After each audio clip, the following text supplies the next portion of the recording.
ایک اللہ کی عبادت اور ایک مخلوق کی خدمت.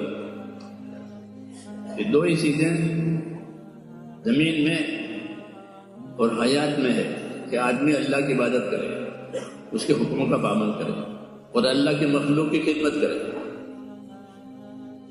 اللہ کے مخلوق کے ساتھ احسان کرے، اپنی ذات سے اس کو بھلائی پہنچاوے، اپنی ذات سے کوئی نقصان اس کو نہ پہنچے، ان کی طرف سے کوئی بات پہنچے تو صبر کر دے. اس کو کہتے ہیں عبادت اور خدمت. عبادت اور خدمت یہ دو زندگی کے کمال ہیں. یہ دونوں نہیں ہے تو پھر آدمی میں اور حیوان میں کوئی فرق نہیں. وہ بھی اپنے خواہشیں پوری کر کے مر جاتا ہے اور یہ بھی اپنے خواہشیں پوری کر کے مر جائے گا، بلکہ اس میں تو وبال ہوگا کیونکہ اسے حساب لیا جائے گا، جانور سے حساب نہیں ہے. اس لیے صحابہ کرام رضی اللہ تعالیٰ عنہ نے اپنی زندگی کا یہ اصول بتایا کہ ہماری ہمتیں اور ہماری نیتیں تو آخرت بنانے کی ہیں. یہی دعوت ہے، یہی دعوت ہے کہ اپنی دنیا سے آخرت بناؤ. اللہ نے دنیا آخرت بنانے کے لیے پیدا کی ہے، غافل کرنے کے لیے نہیں پیدا کی کہ دنیا کی وجہ سے آدمی غافل ہو جائے اپنے آخرت سے. کہ جو اپنے آخرت سے غافل ہو گیا تو اس نے دھوکہ کھایا کہ کھرا دے کر کھوٹا لے لیا. بہت سے لالچی ہوتے ہیں نا، وہ کھوٹا سونا وہ لے لیتے ہیں، وہ ہوتا ہے کھوٹا. جب اس کو جانچنے کے لیے دیتے وہ کہتے ہیں یہ تو کھوٹا ہے.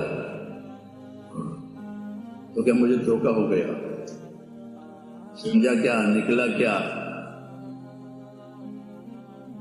اس لیے کہا کہ یہ دھوکے کی جگہ ہے اور دھوکہ یہی ہوتا ہے کہ آخرت بھول گیا اور دنیا میں لگ گیا. یہ دنیا ختم ہو گئی اور آخرت ملی نہیں تو کہیں کا بھی نہیں رہا. اس لیے صحابہ کرام کا یہ سبق ہے کہ ہماری ہمتیں، ہمارے عزائم، ہمارے ارادے تو صرف آخرت بنانے کے ہیں.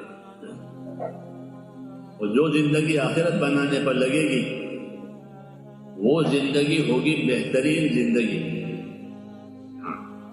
اسی کو بہترین زندگی کہا گیا ہے کہ اس سے آخرت بن رہی ہے.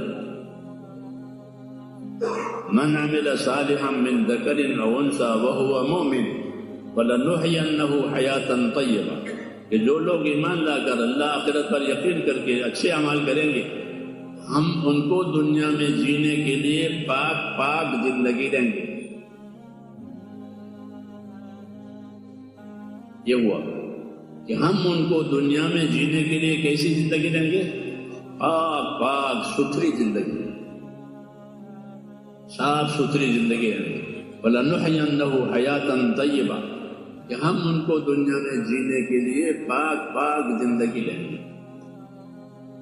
اور آخرت میں، کہ آخرت میں جو اجر ملے گا وہ تو بہت بڑا ہوگا، کیونکہ آخرت تو بہت بڑی ہے، وہ ہمیشہ کی ہے. اسے وہاں جو چیز ملے گی بڑی ملے گی اور ہمیشہ کے لیے ملے گی. یہ وعدہ ہوا کہ ہم ان کو دنیا میں جینے کے لیے پاک زندگی دیں گے. کہ پاک زندگی میں کیا ملے گا؟ پاک زندگی میں دلوں کا چین ملے گا، آپس کی محبت ملے گی، اسباب میں برکت آئے گی، دعا میں قبولیت آئے گی.